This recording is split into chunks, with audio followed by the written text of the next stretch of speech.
Hey everybody, how's it going? So welcome back to Wilderview, Mews, and of course Planet Coaster. So we're gearing up to finish the park in a few weeks' time, and there's only a couple of episodes left. It's all the boring stuff like maintenance and car parks and offices and missing flat rides, maybe a hotel, blah blah blah blah blah blah.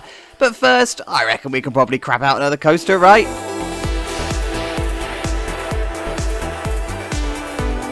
And this is the coaster that we've curled out on the bathroom floor. But guys, this is going to get really weird really quickly. So let's not talk about that. Let's just quickly move on. Anyway, we were missing something more family focused on this side of the lake. And what better coaster to rip off than Manta at Seaworld SanDiego, right? Do you think I'm going to get a reputation for doing this? Do you think it already exists? But basically what I wanted to do is have a family-friendly launch coaster. MACK do those. Manta is the perfect example of one of those. It's not fast, but it's still quite thrilling for families. So this is what we've got. We've essentially got the two launch system, one launch here, one launch here, and then we just got lots of twists and turns, lots of high banked things and whatever. So let's show you around, shall we? First off, the queue line. It's your typical queue line that I do. I've tried to keep this one slightly interesting, you know, put some features and whatever in here, but ultimately the path is going to come all the way around this way, right? So and then you've got, this is the station. So it's a 3-train setup. What I've done here, by the way, in case you're wondering, is I've used the Eurofighter type in game, and I have swapped out the trains for the Invincible trains here. So that makes the Eurofighter essentially a family coaster, so kids can actually go on it. But I've done that so I've actually got access to launches. You can't do this on the in-game MACK coasters, so you kind of like a trade-off. I did it in Chacholandia for Kraken, so it works. Anyway, this is the station. Comes out this way. Of course, it's going to have your traditional holding point before the launch, and then it launches you this way. It's not fast. It's like 45 mile an hour, I think. It's really not fast at all. Here we go. We've got one going. And then it enters into lots of twists and turns. So the focus is on these coasters are all about the small airtime hills, the twists and turns and whatever. So yeah, 45 degrees, not fast. Here it goes. Into a turnaround, into a snake pass, into more twisty and turny stuff. And then you get to this point here. So by this point, the train's only doing about 20 mile an hour, 21 mile an hour. God, guys, the game is still stuttering so badly. I've reduced the number of guests to make it better, and it's still pretty bad. So we've got this snake pass here anyway. So it travels around this way. You don't necessarily need to have covers and stuff over the path here because the train's not travelling that fast. It's just enough to wind its way down this way and then down the hill into the second launch. Second launch is set to 52 degrees, 52 mile an hour, I think. Again, it's enough to get you around the corner, do a few twists and turns, an overbanked turn here, and then it's going to come into another turn that goes over the pathway, and then it dives underneath the launch. I don't know what I'm going to do with this yet. I don't know if there's going to be theming and stuff. I'd like there to be theming and whatever, but let's find out anyway. So it comes around this way and then enters into the final bit of the course, and this is just designed to waste as much energy as possible. So you got the airtime hill here, into a run, and then into a snake pass down this way, and then into the final turn, into the final brake runs, and then come down this way. So nice and simple. It's a long but short coaster at the same time. It's got essentially 3 blocks, right? So you've got this one block here, this one block here, and then the one between the final brake run and the station. So you can run 3 trains quite happily, quite comfortably. Maintenance area, this is going to be here. I haven't quite worked out how the access and stuff is going to work. I think the road and stuff will be down here. So I need to sort of like play this out. But I wanted to have the queue wrap around the maintenance area, have this as a bit of a feature building. Yeah, so I think it's going to work. It'll be fine. I'll play it out. So I wanted to have some kind of surf theme in here, you know, like the surf coaster concept. It's at the side of the lake. It's in the boardwalk area. It's a MACK launch coaster. Feels like it fits that way, right? So yeah, I like it. I dig the layout. It's pretty good, and it complements the spinning coaster quite nicely too. So I'm happy with it. So Manta at SeaWorld, thank you for letting us rip you off. Right, so in the interest of keeping the episodes shorter, because I'm trying that, I'm going to waste no more time. I'll see you in a minute. Alright then, you guys, this is what it looks like part the way through and partly dressed, and it's starting to come together quite nicely. Like the purple and the blue colour scheme starting to give it proper Manta vibes. I've got some ideas for foliage and stuff around the outside that's going to make it all come to life. You know the drill by now, but I like how this is turning out. I don't know if I'm going to get to do the shop that I've got planned to do down here in this episode. I'll have to play it out and see what happens. But did you know they let any old YouTuber have merch nowadays? I'll leave a link in the description for mine. Please go and check it out. I've designed some stuff. It looks alright, actually. Thanks very much. So here we go. We're going to start down here. This is the station. I am pretty much just plagiarizing the idea of Manta's station. I wanted this idea of the maintenance shed to be on view, just like all of the other coasters, but I wanted the queue to wrap around the outside of it, right? So it's not so garish and obvious. I do want to keep that boardwalk sort of Californian surf theme, so I think I need to do something with this wall. I think this is a bit bland, but it is what it is for now. But this is the maintenance area, so it's kitted out as I want it to. I'll show you inside in a moment, but this is the transfer track and stuff. You know already how I do all of this, but I am taking inspiration and cues from Manta, so I know that what I'm doing is actually sort of real. And I've also come up with a strategy of how they would enter and exit the maintenance area. So I'm looking at Raptor in Gardaland for this one. What they do over there is they actually remove the queue fences. Well, it's actually a gate. They don't remove it, but it's a gate that would open, and then they access through the queue. So that's what I'm doing here, because I don't have any room to put roads and stuff down here. I can't put a road underneath the launch track or the brake run here. It's definitely not a launch track. It's the other end of the ride. So I can't put a road underneath here. So the only way I can really access it is through here. So a gate on the side through the queue. Of course, they wouldn't need to access it during park operating hours, so you're all good to go there, right? So, yeah. And then inside here, it's all, like, coming together quite nicely.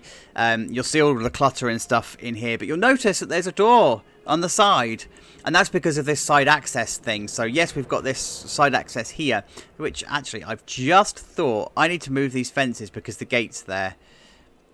The fences should probably stop vans from driving down. Okay, I'll move those fences.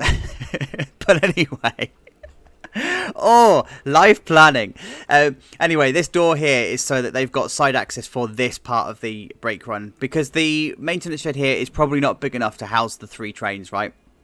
So you would possibly have one kept on the brake run here, and you could still access it from the side. But inside the station, I've also put access in here as well, so you can actually get into the maintenance shed from the station too. So talking of the station, this is the general idea of the station. I've actually done some custom fencing in here, so I've used the driftwood and stuff just to give it a bit of life, and I've kind of taken cues from the Swarm and some other rides that I've seen where they split out with wooden fencing and stuff. So yeah, it's just this idea of, is it pirate, is it surf, is it boardwalk, is it really, does it matter? Not really. So that's what we're going for in here. It's largely kitted out. I didn't want masses and masses and masses of space for baggage on this one, because it is a family coaster. You could probably get away with taking a bag on there. You shouldn't, but you could probably get away with it. So for that reason, we've only got a couple of things along here. And ultimately, the Swarm doesn't need masses of baggage either. So it's fine, it works. But this is the thing that we've got in here. I'm using the Goza Temple floor in this bit. I wanted to have like some kind of tiles and whatever down here, but I am a little bit snookered here because we don't have 2-meter wide versions of this, and I don't really know what I'm going to do, so I might just have to leave this. But ultimately, the station itself is a temple floor. And then we've just got some planters and stuff going along here just to make it like a walk-through area or a plaza area. And I'm going to put some trees and foliage and some flowers and stuff in this bit. Over down here, I've actually started to put some of the foliage in because I wanted to make sure that this actually fitted and I was able to do what I needed to do. So what I've done is I've lined off here with some brick and then put some dirt down, or the mulch down, and then fenced it off. So this is actually, I'm happy with this. And then for the launch, the second launch here, I've added in the catwalk. That wasn't in before. And I've actually started to put in this escape platform here as well. So this is then going to lead up to the path. So we've got an escape route here, and then over this way I've just started to put some theming in, and I'm going to say theming, I'm using that in the loosest sense of the word, but I'm just carrying on the wooden fence all along here because it felt like it needed to be some kind of boardwalk feel.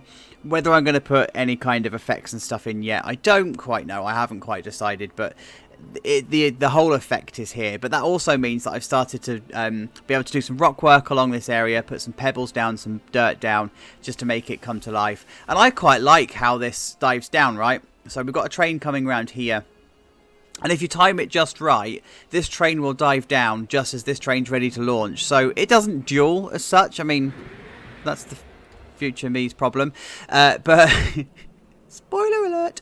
But it dives down underneath anyway. And what I'm going to do is I'm going to put loads of rock work in this area as well. Rock work in this area. And then over here, I have put in a lake. So I had an idea to have a dried lake. So I did originally have this as a lake. And then I took the water out and put all of the dirt and stuff underneath. And then I'm going to line this off with rocks anyway. So it's definitely a false lake. But when I did that, I sort of thought, well, why would it be a dried lake? This would be a fairly new coaster, fairly well kept, and the water would be there. But I did have this idea of having a dried lake. I don't know what it was. I just wanted it to be a dried out lake. So I'm going to need to sort of put the rock work and stuff down and see whether the water still works or not. But yeah, whatever. It is what it is. But this bit over here isn't going to be done that way.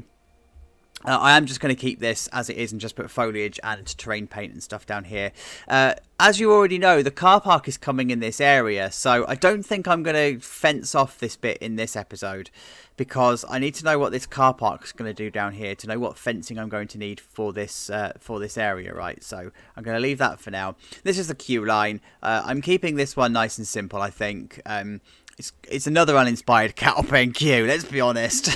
It's like, oh, I don't want to queue in this, thank you very much. But yeah, I mean, it is as it is. But I've put that wooden fencing, so I've continued the wooden fencing down this way, and of course I've lined it on the outside, as I do for everything else. And the last thing to show you in this update is the forge. So the forge is now in, as it's struggling with the game. It's the sound that does that, by the way. It's not graphics, it's not processing power, it's the sound. It's the sound limitations of the game. It's trying to load in different sounds and it can't do it quick enough and whatever. So anyway, this is what we've got for the forge. Cattle pen queue on this one. I've decided not to use the metal fence posts. I've actually just used full-on fencing for this one. It felt like it needed it. So yeah. And then you've got the don't die fencing along here, the chain link fencing. Need to carry it on along this way, but I like how it blends in. It looks pretty good, and when you got some foliage and stuff in it, it'll be good. And then this area is just the ride photos. You know how the ride photos go by now. I'd completely misplaced this font. Spike has done this for me, so it is actually the Wilderview Mews font. It's actually Super Mario font, but it's the Wilderview Mews font, and I had plans on using it in loads of other places, and I didn't get a chance to do it. So this is the first time I'm going to do it, and I'll go back and retrofit some of the signs with this font as well. So I hadn't forgotten it, I just hadn't used it yet. So this is how it's looking from the top. One more time. Let's see how it finishes. See you in a minute. Oh yes, there's another episode and another done for now stamp is coming out. And wait, I think I've got a graphic for that. Editor me, did you go ahead and put that in? Because if not, I look really stupid. And I'm kind of fed up with looking stupid on camera. But guys, this is the final product of this coaster. And I love how this has turned out. Just like all of the others where foliage just made it come together and blah, blah, blah, blah, blah. It's true again this week. I mean, look, this is looking awesome. And you'll notice that there's something new down the bottom to talk about. We'll talk about that in a moment. But first, let's have a look at the actual coaster itself. So this is how it's sitting on sightlines. And like, it sits nicely. It's not supposed to be tall. It's not supposed to be foreboding. It's not supposed to be like in your face. It's just supposed to be there. And it does it perfectly. Like, yes, it's just so unassuming, such a family-friendly coaster. So let's have a look at the nature and how I've done this. My idea I wanted here was to have stacked flower beds so that it wasn't an obvious hill. Obviously, we're trying to tame nature, and for the most part, we're leaving nature as it is, and we're just like raising and lowering flower beds and stuff, or hills and stuff. But with this one, I actually wanted to have this step down. Partly because I wanted to use the pebbles again, let's be honest, because I'm really digging how these look when you put them in coaster and track combinations and whatever. So anyway, this is what we're going for. Slightly overgrown because this would be a mildly older coaster than the spinning coaster that we've put in. So this would have a bit more overgrowth and stuff. And it wouldn't be completely pebbled across here. We would still have remnants of terrain and whatever, but yeah, I love how this is. This bit here, I decided to actually put a retaining wall in and make it flat. It felt like it didn't feel right, if that makes sense, when I was doing it. So what I've done is I've leveled it off and I've made it a bit more palatable as a maintenance area, right? So this is what we're going for here: flat surface that you can work on. I did move the fences because we've got the main fence here. You don't want to be backing vans and stuff onto this area and then falling down the gap. So I've done that. I think I'm still leaving myself open here for all sorts of accidents, but you need foot access to the actual transfer track itself anyway, so it's fine. It works, and I'm okay with it. So what I've done along here, all of your usual catwalk clutter, all of your usual stuff. Originally I did have this roof coming all the way down here to give it a little bit of a personality, but actually I kind of figured that when it rains it would be pouring onto the train that's waiting on the brake run. It's bad enough that coasters in the UK do that anyway. Nemesis Inferno, I'm looking at you. So I kind of decided to put the roof back here. It may be actually in the future I'm going to come along and put some guttering along here. It feels like this would be the right place to put some guttering, but I haven't put it in just yet. I need to do some other stuff in the park as touch-ups first, so that's going to be on my list of things to check out. But what I have done is that on this side, so we do have the overhang here, but it's actually overhanging over the queue line here, so all of the water would come down into this flower bed down here, so you're all good to go. I've just lined it all off so it's one consistent roof as well. Originally it was two independent roofs, but actually I thought no, it needs to be one simple one. And then for that reason we've also got this pitch change here. This is quite a cool little technique, actually. I completely forget to do it all the time. You always assume that your roofs need to be one long continuous thing, and they don't. They can be like this, and I've just put a gable on the top. It doesn't serve any purpose whatsoever other than decoration, but it's there, and I'm alright with that. It's good to go. So in terms of rest of the foliage and stuff in this area, there's lots of trees to get in the way of camera shots, but what I'm doing here is continuing along the boardwalk theme here. I've put lots of flowers and stuff down this way, just giving it some dapples of colour. Nothing too intense, but I just wanted to have some kind of a colour going on in here. This bit along here, I've actually kept it clear. I felt like they needed the mini conifer trees and nothing else. I didn't want any other foliage or any other overgrowth or whatever coming into this area. And then this is how it's looking from the main plaza area as it's coming over the pathway here. Look at this for timing every single time. Yes, you don't need net covers and stuff along this way because that train is not traveling fast enough over that hill to be a projectile risk. The projectile risk here is actually here, and it's all fenced off and out of the way anyway. So if something was going to be thrown from a train, it would happen here and not here, so that's why there's no nets there. Photo booth, this is looking cool. I love it. Like, it's just simple, it's inoffensive, it does what photo booths are supposed to do. I'm happy with it. It's done. So whether I come along and do some touch up to it, I don't know. Later on maybe, but no, I'm not planning on doing any. And then we've got the forge. Is this the forge? The hammer? I don't think this is the forge. I've been calling it the forge. I don't know. This ride, I really need to swat up on my encyclopedia. But anyway, whatever ride we're putting in here, the hammer claw is in here, and we've got the queue line and stuff, so it's all got its fencing down and all of its pathing and brickwork and whatever. I've also just put the don't die fencing all along this way around the back, and then I've just used the yellow don't die fencing along this side as well. You don't necessarily need to have too high fencing here because the train isn't traveling fast, and if you did get into this area it's still above your head anyway, so you don't have much of a person collision risk here. So that's why the don't die fencing isn't as tall as normal don't die fencing. But what I have done is put one between these two here, because you would have engineers and stuff working in the ride areas of both respective rides. So that's what we're doing. Right, let's go into the station, because there's a bit of touching up work that's done in here. There we go. Our pirate skull and crossbones are still there, happily chilling away, looking upon everybody. But what I've done in here is I've kept it simple. I do need to put some lights in here, but I need to do a nighttime pass because I want to do very specific lighting in here, and I need to do some other parts of the park first. You'll see why. So yeah, in here I've kept it nice and simple, but we've still got that driftwood theme. We've still got that broken down ride. Good timing. And we've still got like all of the fencing and stuff going on in here. So nice and simple station, nice and open. Yeah, I don't know if these pillars, by the way, I had pillars in here originally. I don't know if I took them out ahead of the last update, but anyway, I've taken some pillars out of here because they just didn't fit, and it's now nice and open. And I quite like how it's turned out. So there is something new to show you, but on the way we're going to show you the queue line. So this is now how the queue line is sitting. It's a typical queue line, and once all of the flowers and stuff are in, you kind of lose sight of the queue line anyway. So it has a personality of its own because it gets buried in amongst all of the nature and whatever. So imagine being in this queue and not really knowing where it's going. No thank you. But yeah, it looks cool. It's got its path covered down, it's got its stuff, and you get some alright views of the ride from here, right?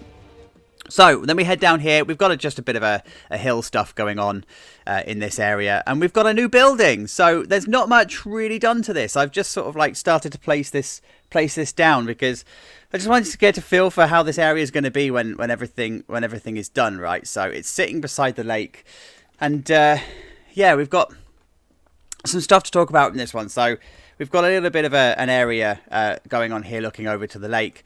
And then we're going for a bit of an Art Deco theme on here, right? So I've just put some doors and windows and stuff in, benches and whatever. So when we come in here, there's nothing really done in here. And that's really because I don't really want to give away the dueling infinities that are coming in the finale. So just for now, it's like an empty room. And that's how it's going to stay. But ultimately, this is facing inland because this lake really isn't doing much in this area, right? This lake's not that good to look at.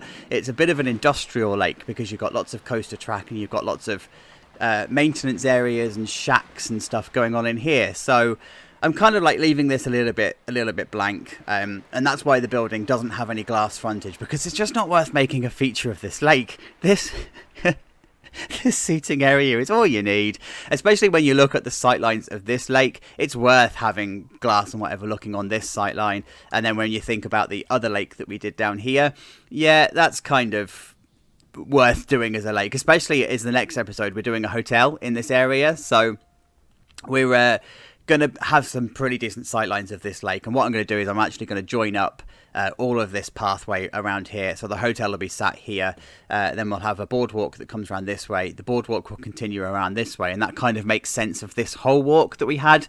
And then of course it's going to connect to the car park, and there'll be a hotel car park up here and whatever. By the way, this Indiana Jones clone ride, I think this would probably be on the next on the kill list, right?